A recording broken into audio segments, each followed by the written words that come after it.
Hi everyone, thanks for tuning in to the weekly business podcast by Ruhi, hosted by Ruhi Kazi. So, this podcast is for entrepreneurs, marketers, podcasters, and much more.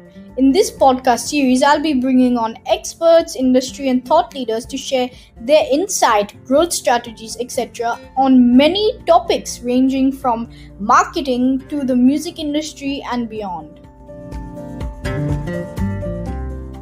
Welcome back to the weekly business podcast by Ruhi. So today I'm joined by Hans Van Gent, who is the founder and chief strategist at User Growth, founder of InboundRocket, and much more. Hans is also named one of the top 20 content marketers to follow by Small Business Trends. So hi Hans, would you be able to briefly explain to the audience about who you are and what you do? Yeah, sure. So I'm Hans Van Gent. I'm originally from the Netherlands, although now I'm living in Belgium. And I've had a technical background. I have a bachelor in computer science, and at one point I moved into advertising marketing. I've been helping lots of startups along the way, lots of big international companies, things also like institutions like the European Commission and Parliament. And basically, I'm there to help companies grow their business.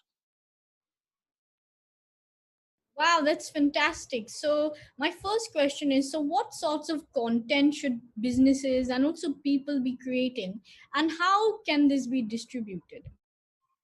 Yeah, so for me, I think if you want to look at where you should create your content or what kind of content you should create, I think there's no real answer for which applies for everybody. I think the most best answer for this might be it depends. The most used marketing answer everywhere, because if you look at what content marketing should just be solving the same problems that your product or service solves through the media you create and promote. And then you need to look at, okay, where are my customers, where are they hanging out, what type of content do they like to consume. Not everybody just likes to read a long form article. People like to consume podcasts, people like to watch YouTube videos. So you need to figure out, okay, what is the problem that we're trying to solve with our business. How can we create supplementary content around it to empower our users and our future users, and how can we present it in an attractive way in a place that our audience is happening. And for me personally, I always start with long form blog content. So I write a lot. That's one of the reasons why Small Business Trends in the US named me one of the top 20 content marketers to follow, because I start with a long form piece of content. Mostly I used to start maybe a couple of years ago with 2,000-3,000 words, but competition is getting more difficult. You need to really invest in your content if you want to be number one on search. So I think right now most of my articles might even go to 4 or 5, sometimes even 6,000 or 7,000 words, where I dive really deep into the problem, trying to come up with a good solution for the customer. And then I use that same content and sort of like, I like to use the term stealing from myself, where I sort of like steal the content and reuse it in different formats. So I start with a blog post, a couple of thousand words, diving really deep. Then I use that same topic and the same content I already wrote, but I reuse it in a video. I can reuse it in audio. I can reuse it in small snippets, which can be shared on social, etc., etc. Yeah, I think the biggest takeaway you shared today, kind of on content marketing, is to create supplementary content that addresses the problems that a business is solving rather than the benefits or that kind of thing. So, my next question is, so what is growth hacking and growth marketing? Well, for me, growth hacking and growth marketing, it all comes down to grabbing the attention. Right now, it's a weird time. Of course, with the corona, more and more businesses moving online. The world is getting smaller with all this moving to online, email, social networks, blog, videos, audio. There's all sorts of content and all sorts of media trying to bring everybody together. And as a result, it becomes much harder to fight for people's attention. People are getting also banner blind. They don't like to see banners pop up everywhere. So for me, growth hacking and growth marketing really at the core comes down to the fight for attention, because the attention is the glue that sticks everything together and keeps your funnel moving. And while every business tries to find its niche in this connected world, while everybody's trying to create their content marketing strategy or their advertising strategy, the lower barrier of entrance makes grabbing your ideal customer's attention more difficult than ever. So what you need to do with growth hacking and growth marketing is you need to come up with systems, with ideas that you can test and validate, and start running experiments to see how you can grab that attention and how you can move people across the funnel, going deeper. Does that answer your question a little bit? Yeah, that's fantastic. Thanks very much for sharing some solid insight and powerful insight as well on growth hacking and marketing. So my next question was kind of like on your last point on how to on attention. So I was wondering how to create such attention. But for to create attention, you need to. There's a nice term. It's called thumb stopping content, because especially if people are on mobile, they scrolling through their Facebook feed, through their TikTok feed.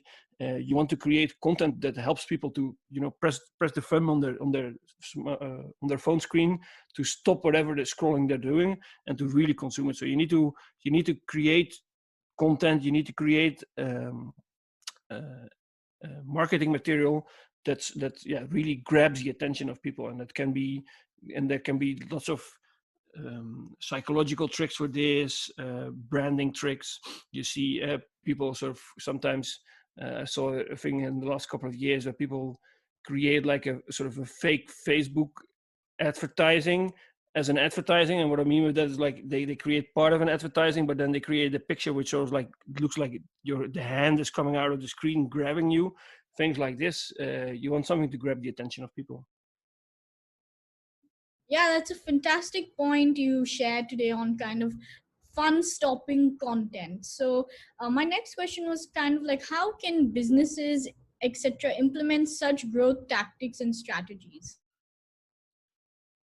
So for me, the biggest challenge mostly comes a little bit, I think, on how big the business is. Because the smaller the business is, the more open they are for experimentation and the more ready they are to try to implement the different things. And there's no magic bullet to shoot and to get all the attention you want, because like I said earlier, every customer is different, every business is different. And I think the best way to do this is to really sort of trying to apply and get a growth mindset into a company where they want to start doing experiments, where they can see the value of experiments and really start looking into the data. A lot of times, especially older, more established companies, they have a way of, and they think that they know best. But yeah, the market is shifting, consumers are shifting, and even though I have tons of experience, I still don't know every answer to every question. So for me, it all comes down to, okay, what are the experiments that we can figure out to see how we can grab the attention, and then you start implementing those experiments. You start maybe doing some headline testing, doing visual testing, and then move on and use the winning visual and test it against a different type of ad copy, things like this, etc. Yeah, that's a fantastic few points that you've added on that. So my next question is, so as a business, how to increase customer lifetime value and experience? So from customer lifetime value is of course the value of a given customer, and how this contributes to how she can contribute to your business, right? It's a value of how much a single customer spends with you before they are leaving your company and how they come back. And I think probably the most important thing that you can do to try to increase that customer lifetime experience is to start better communicating with customers. If you want to increase your sales, you have to have a relationship with your customers. And I think I saw this happening. A really prime example of this was a couple of years ago when they implemented the GDPR ruling in Europe, where all of a sudden companies had to have an opt-in before you were allowed to be on their email list. And just as the deadline was approaching, I got so many emails from companies who I never heard of before in my life, who I potentially maybe at one point signed up for some newsletter for them, or I bought a product from them at one point in my life, and I never heard back of them anymore. Or maybe they bought me even my email address on some mailing list, and I never heard of them before. And all of a sudden, I get this out of the blue, just like 24 hours before the deadline approached. I get these emails saying, we're the best friends, and don't you want to opt in? No, this is not how it works. You're not just going to send somebody one time per 10 years an email message.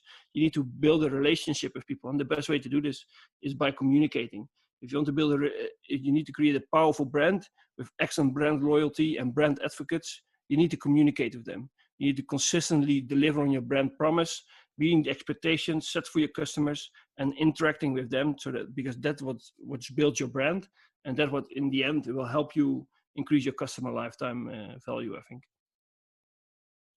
Yeah, that's a very powerful point you've shared today on kind of to create customer lifetime value and experience. You have to communicate not just one off, but on a consistent basis, and also deliver on your brand promise. So, my last question was, so can you just kind of share a bit on what is the future of user growth and also of your other existing businesses? Yeah, so with User Growth, we are an agency, and we're trying to implement all these tactics with our customers. We're trying to help customers grow their business from startups to small medium enterprises to some other agencies, which sometimes hire our expertise as well. And next to that, I sometimes make a joke that is saying that, look, I wish I was super rich, so I would not have to worry about money, and I could just give away all my knowledge for free all day, and help people out for free, because I just love to help people. And one of the things that we're hoping, I'm not sure when this podcast will be released, but one of the things that I'm building right now, and hoping to release for free very soon as well, is a plugin for WordPress, which will be called Evergreen Content Poster, where we will help you continuously distribute all your content across social media, across Google My Business and other places, so that your content, which is still the evergreen content, the content which is still relevant a year from now, can get continuous eyes on them, and helps you grow your business. Wow, that's fantastic. And I'm wishing you all the success with the launch of your new free WordPress plugin. So, yeah, thank you very much for your time. It was an absolute pleasure having you on the show. And could you also share how can the audience reach you and any next steps? Sure. If they want to reach me, they can always go to the website of User Growth, which is usergrowth.io, or they can search for my name on Google. It's Hans Van Gent, and you probably I'm pretty dominating the first 10 pages of the Google search, I think, if you search for my name. Connect with me on LinkedIn, on Twitter, and yeah, let's move the conversation over there. Fantastic. Thanks very much for sharing. Now, just a small request. If you enjoyed today's episode, please rate and review the podcast in Apple Podcast. Or if you're listening on Spotify, make sure you follow there, subscribe, and share the podcast with other people. Hope you learned something new today, and looking forward to connecting next week.